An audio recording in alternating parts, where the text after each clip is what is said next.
تو آپ مراقبے میں جب بیٹھیں تو چاہے آپ چوکور بیٹھیں آلتی پالتی مار کے یا عطیات میں بیٹھیں، یہ آپ کی اپنی مرضی ہے، مگر ایک حیت میں بیٹھیں۔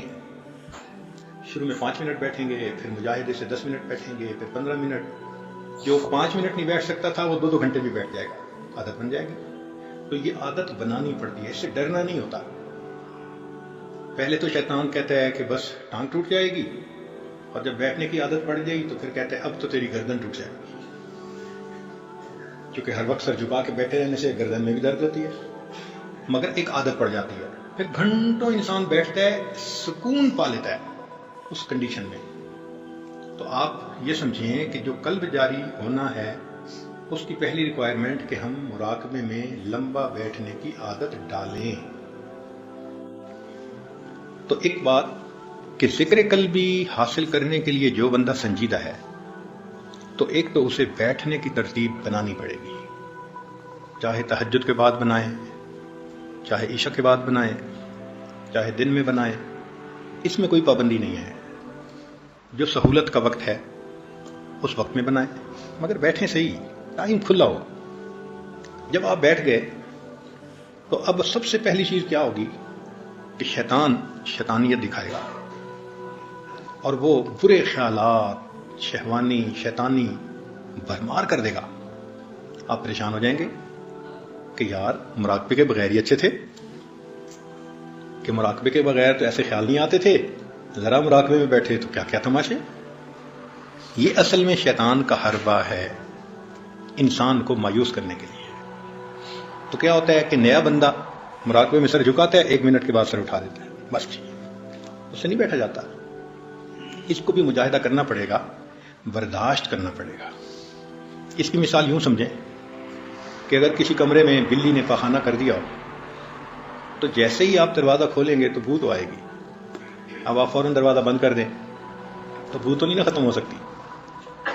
بو ختم کرنے کا ایک ہی طریقہ ہے کہ دروازہ کھولیں، بو کو برداشت کریں اور نجاست کو صاف کریں، ہمیشہ کے لیے ختم۔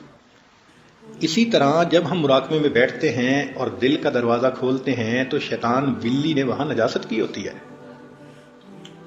تو بو کو دیکھ کے بند کرنے کی ضرورت نہیں ہے، بیٹھے رہیں۔ یہ سوچیں کہ اگر اس دل کو میں لے کے اللہ کے سامنے گیا تو کیا شکل دکھاؤں گا کہ تمہارے دل میں یہ کوڑا کرکٹ بھرا ہوا ہے، یوں تم نے میرے گھر کو برباد کیا، ویران کیا۔ تو بلکہ دل میں افسوس ہو کہ میں نے بڑی دیر کے بعد اس چیز کو ریئلائز کیا کہ مجھے دل کو سنوارنا ہے، صاف کرنا ہے۔ تو بیٹھے رہیں، جو خیال آتا ہے بیٹھے رہیں۔ ہوگا کیا کہ پہلے دن 100 خیال آئیں گے، پھر 99 ہو جائیں گے، پھر 98 ہو جائیں گے، پھر 97۔ یہ خیالات گھٹتے جائیں گے اور جو حضوری اور توجہ والا ٹائم ہے وہ بڑھتا جائے گا، حتیٰ کہ ایک ایسا وقت آئے گا کہ جیسے ہی سر جھکائیں گے اللہ کی یاد میں آپ ڈوب جائیں گے، استغراق کی کیفیت حاصل ہو جائے گی۔ پھر گھنٹوں بیٹھیں گے، دل کے آئینے میں ہے تصویر یار، جب ذرا گردن جھکائی دیکھ لی۔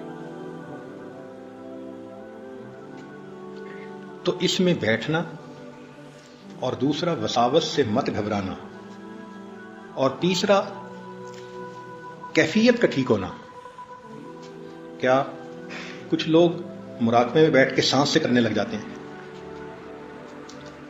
یہ صحیح طریقہ نہیں ہے۔ جذبہ بھی محسوس ہوگا اور وارفتگی بھی محسوس ہوگی، مگر دل صاف نہیں ہوگا۔ دل تو صاف ہوگا جب اس طریقے سے کریں گے جو مشائخ کے اوپر اللہ نے کھولا ہے۔ یہ الہامی طریقہ ہے نا، تو رب کریم نے جو الہام فرمایا کہ اس طرح کرنے سے یہ دل صاف ہوتا ہے، وہ تو اسی طرح ہوگا۔ تو سانس سے کچھ نہیں کرنا ہوتا، جسم کو حرکت نہیں ایسے دینی ہوتی، زبان سے کچھ نہیں پڑھنا ہوتا، بلکہ مراقبے میں یہ فیل کرنا ہوتا ہے کہ میرا دل اللہ اللہ بول رہا ہے، میں سن رہا ہوں۔ جیسے کیسٹ بجتی ہے نا اور آپ توجہ کر کے بیٹھتے ہیں، ایسے دل کی کیسٹ اللہ اللہ بول رہی ہے اور میں سن رہا ہوں، یوں بیٹھنا پڑتا ہے۔ کہتے ہیں کہ شیخ عبدالقادر جیلانی رحمۃ اللہ علیہ جنگل میں بیٹھے مراقبہ کر رہے تھے، یکدم ایک روشنی ظاہر ہوئی اور آواز آئی، عبدالقادر اب ہم تم سے بہت خوش ہو گئے اور قلم تمہارے لیے اٹھا دیا گیا۔ یعنی اب تم جو مرضی کرو، اب ہم تم سے راضی. تو جیسے ہی یہ آواز آئی نا تو شیخ عبد القادر جیلانی رحمۃ اللہ علیہ نے فوراً پڑھا لا حول ولا قوت الا باللہ، کہ اللہ کا حکم تو ہے کہ وعبد ربک حتی یاتیک الیقین، کہ موت تک کرنا ہے. اور یہ تو پھر شیطان ہی ہو سکتا ہے نا جو کہہ رہا ہے کہ اب جب تم کرو قلم اٹھا دی گئی. تو انہوں نے کہا لا حول ولا قوت الا باللہ. تو شیطان تھا، بھاگا، مگر جاتے ہوئے بیک فائر کر گیا. کیا کہنے لگا کہ عبد القادر میں نے اس ترکیب سے سینکڑوں اولیاء کو گرایا، تم اپنے علم کی وجہ سے بچ گئے. میں نے اس ترتیب سے سینکڑوں اولیاء کو برباد کیا لیکن تم اپنے علم کی وجہ سے بچ گئے. انہوں نے پھر کہا دوسری مرتبہ لا حول ولا قوت الا باللہ. او بدبخت، اپنے علم کی نئی وجہ سے نہیں بچا، اللہ کے فضل کی وجہ سے بچا. اب بتائیں کہ جب اس راستے میں یہ ایسے باریک حملے کرتا ہے تو کتنا انسان کو بیدار رہنے کی ضرورت ہے اور کتنا پھر شیخ کی سرپرستی کی ضرورت ہے. تو اس لیے پہلے تو یہ الٹے سیدھے خیالات کے ذریعے سے طبیعت اچاٹ کرنے کی کوشش کرے گا، اور اگر نہیں آئیں گے بعض تو پھر نورانی نقشے اور فلاں نقشے بنا کے پھر خود پسندی میں مبتلا کر دے گا. حضرت ہم تو جنت کے مناظر دیکھتے ہیں.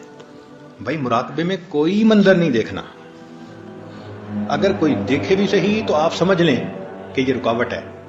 مراقبے میں صرف اللہ اللہ سننا ہے، اس کے سوا کچھ بھی اگر ہے تو وہ ٹریپ ہے. کلیئر ہو گیا نا؟ اس کے علاوہ اگر کچھ ہے تو وہ ٹریپ ہے. مقصود ہے اللہ اللہ سننا.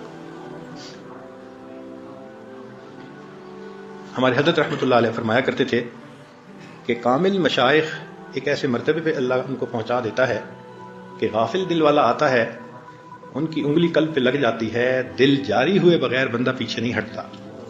یہ الگ بات ہے کہ اس کو خود نہیں پتہ چلتا، مگر اس کی یہ پہچان ہے. پھر نیکی کو جی چاہتا ہے، پھر انسان نیک بن جاتا ہے، پھر زندگی بدل جاتی ہے، پھر داڑھی بھی رکھ لیتا ہے، پھر نمازیں بھی پڑھتا ہے. زندگی میں ایک جو تبدیلی محسوس ہو رہی ہے، یہ کیسے ہو رہی ہے؟ اصل میں وہ دل جاری ہو گیا شیخ کی.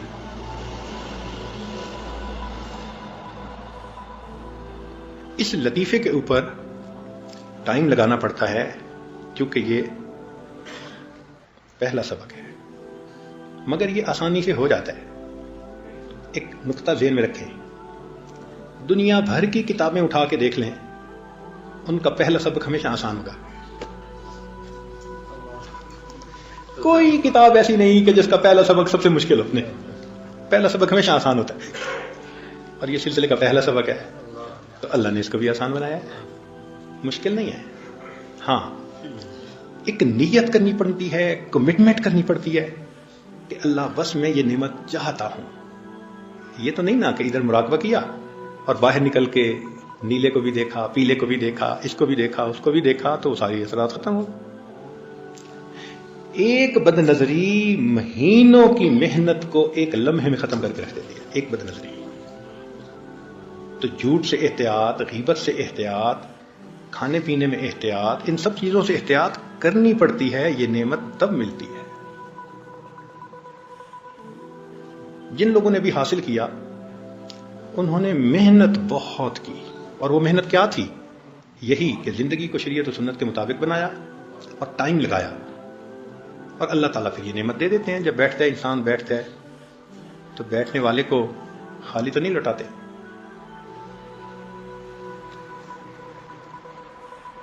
یہ جو قلب کا ذکر ہے، ایک دفعہ یہ مل جائے پھر آگے کے سبق آسان اور بھی ہو جاتے ہیں. کیوں؟ کہ قلب کے ذکر کی وجہ سے اس کا وجود ہر وقت نور کو اخذ کر رہا ہوتا ہے. بھائی جس گھر میں ایک بلب کے اندر روشنی آ جائے تو پھر باقی کمروں میں روشنی پہنچانا تو مشکل ہی نہ رہتا. پہلا کنیکشن لینا ذرا مشکل ہوتا ہے. تو جس نے پہلا کنیکشن لے لیا اور جس کا قلب جاری ہو گیا، پھر روح کا جاری ہونا، سر کا جاری ہونا، پھر سب آسان ہوتا ہے، مشکل نہیں ہوتا. پھر وہ گھر کی بات ہوتی ہے، یہاں سے کنیکشن یہاں جوڑ دو، یہاں سے کنیکشن یہاں جوڑ دو. باہر سے تو آ ہی گیا نا. اس کا ایسا ہی معاملہ ہے. تو یہ ذکر قلبی محنت سے مل جاتا ہے، لیکن مانگنا پڑتا ہے، دعائیں بہت مانگنی پڑتی ہیں، تمنا بنا کے۔ جس طرح بچہ لپٹ جاتا ہے ماں سے، مانگتا ہے، پیچھے نہیں ہٹتا، تھپڑ بھی کھاتا ہے، پھر ماں سے لپٹتا ہے، ایسے لپٹ کے مانگنا پڑتا ہے، تہجد میں، تنہائی میں، فلاں میں، پھر یہ نعمت نصیب ہوتی ہے۔